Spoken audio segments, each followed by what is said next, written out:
An action-fueled crime thriller, says Bob Ross of the Tampa Tribune.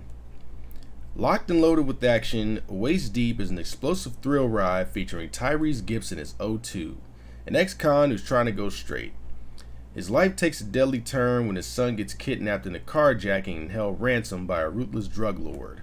With a street-smart hustler as his partner and his shady cousin along for the ride, O2 races through the violent streets of Los Angeles in a desperate attempt to outsmart rival gangs and save his son.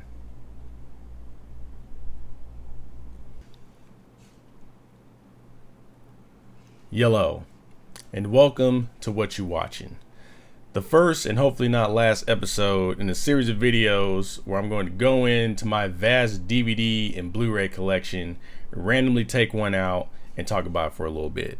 I'm going to talk about how it got into the collection, going to give my thoughts on it from when I first watched it and compare that to the present time after a rewatch and see how those add up. And then we'll talk about whether it stays or whether it goes from the collection. And today we are going to talk about Waist Deep, starring Tyrese Gibson, Meagan Good, Larenz Tate, and The Game. So let's talk about the how. This was a blind purchase, first of all. I did not see this movie in theaters. I wanted to see it in theaters, but I didn't. The reason why is because this movie came out in 2006. At that time, I was not going to the theaters by myself. I had to go with somebody, and I could not find anybody to go with me to see this movie. So that should have been my first red flag. Funny story is that this movie came out a day before Pirates of the Caribbean Dead Man's Chest. Pirates of the Caribbean Dead Man's Chest is the first movie where I went to the theaters by myself to go see it, because there was no chance in hell that I was not going to go see that movie as soon as possible. But that's a story for another time. Going back to Waist Deep. So I didn't go see it in theaters. I just did a blind purchase. And to make a long story short, I did it for the culture. To elaborate on that a little bit and make the short story just a little bit more longer, I basically used cinemathematics. So 2006, this is after Game got kicked out of G Unit, and I was still a really big Game fan, okay?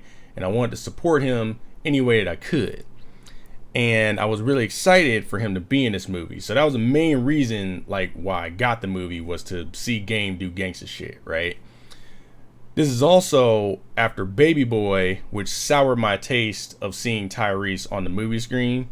But this is also after he did Too Fast, Too Furious, and Four Brothers. Now, granted, those were supporting roles. He still did good enough in those movies to where I was like, all right, man, I'm going to give you another chance in the spotlight, you know, with the top billing, okay?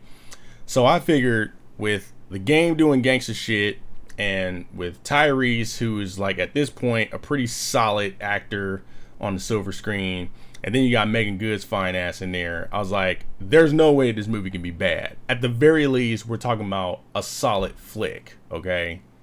And at the time, I thought it was a solid flick. I mean, I thought Tyrese did a pretty good job in the starring role. He redeemed himself. Meagan Good was looking good. I liked the story. I liked the whole, like, urban spin on the whole Bonnie and Clyde shtick. Thought the action was pretty good. My only real gripe with the movie at the time was that there was not enough game, and that was the main reason why I wanted to see the damn movie. Fast forward to today, I don't think it's that good of a movie. In fact, I would say it was a bad movie. My gripe is no longer the lack of screen time that the Game had. He actually had a lot of screen time. It's how his time was utilized to like flesh out his character that I have a problem with. Like, his character has a really strong intro. He done chopped a man's arm off that owes him money, right? After that, his character just gets diluted. You know, when he interacts with other people that owe him money, he just roughs them up a little bit while eating ice cream and tosses them out of a car. He don't chop off nobody's fingers. He don't break their ribs. You know, he don't stab them in the leg. Nothing like that. He don't put a gun in their mouth. Nothing, okay? And I'm just like, come on, man.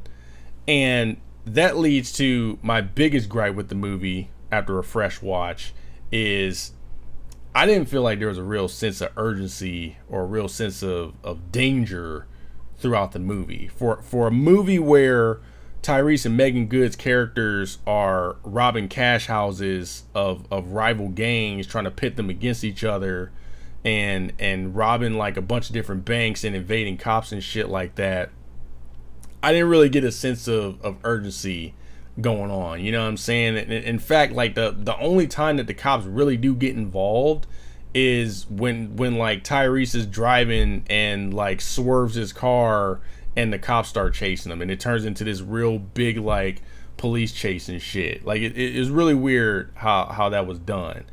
What's even more weird is that there's a bunch of deleted scenes that has the stuff that I was looking for in the movie, which is they have like two detectives that are following the breadcrumbs that Tyrese and Megan Good leave when they're robbing banks and stuff.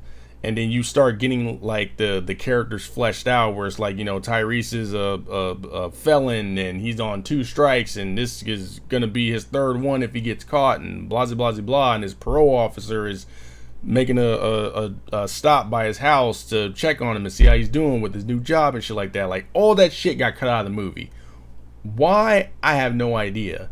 In fact, they could have put it in with Larenz Tate's parts, because as much as I like Larenz Tate as an actor, you know, he's solid, he's good, he's legit. He didn't do shit in this movie. He spends most of his screen time like either sitting on the couch getting high watching TV or driving around the car getting high. It's like why he's in this movie, I have no idea. He was a waste of budget. He was a waste of screen time. Like it's a very big question mark as to why he's in the movie. And I feel like his shit could have been swapped out with the deleted scenes of the detectives following Tyrese and Megan Good, because then that way those scenes would have added a lot more gravity to the situation that was going on with the movie. Other problem that I had with the movie was the action. Who directed it? It was some dude named Vondie Curtis-Hall. Now I don't know him by name, but I know his face. Where I know him from the most is he was a henchman in Die Hard 2.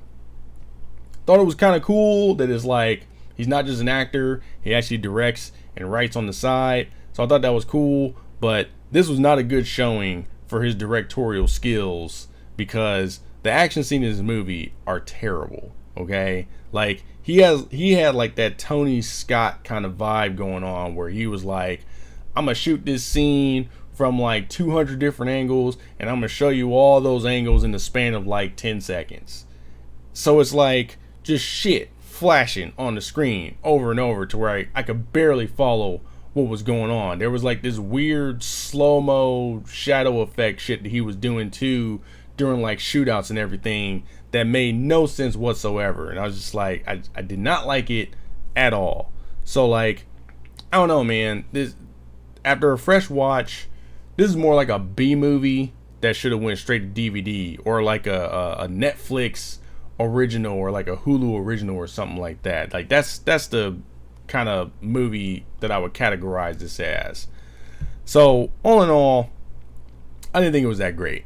You know, definitely had potential to be a lot better than what it is, but I didn't think it was that great. I mean, I thought Tyrese did a solid job in the starring role. You know, he redeemed himself from Baby Boy. You know what I mean? You know, Megan Good was looking good, and for the most part, Game looked very intimidating. You know, sitting around me mugging TV news feeds and shit like that. But all in all, not that good of a movie. So when it comes to the question of does it stay or does it go, it goes. It goes into a section where if you borrow this movie, you can keep it. If I'm at a rummage sale, it goes into a box where I'll sell it for $10. Why $10? Is that a little too steep? The disc is clean. That's why. Okay. I've only used it twice. I watched it once when I first bought it, and I watched it again for this video. There are no scratches. There's maybe like a fingerprint from when I pulled it out of the disc tray or the disc sleeve or whatever. But it's clean. Okay. I can only recommend this movie to like diehard Tyrese fans. you know. And it's not to say that I don't have movies where I only watch them once, even though they're good. Like, for example, I like Girl Interrupted. I'm a very big Angelina Jolie fan. But I'm not watching that movie every day. I'm not watching that movie once a month or like once a year or something like that. That's like a once in a blue moon, you know, I'll get the urge to watch Girl Interrupted. But this movie, this Waist Deep is not one of those movies. Waist Deep is, it was a mistake when I bought it, okay? I was curious. I did it for culture. It is what it is. At the time, I liked it, okay? It was fine. It was okay. Today, not that good, okay? So there you go. That's it. That's all I got. Until the next time. But until then, you know, like, dislike, leave some comments, you know what I'm saying? And I'll see you guys on the next one. Till then, I'm out this bitch.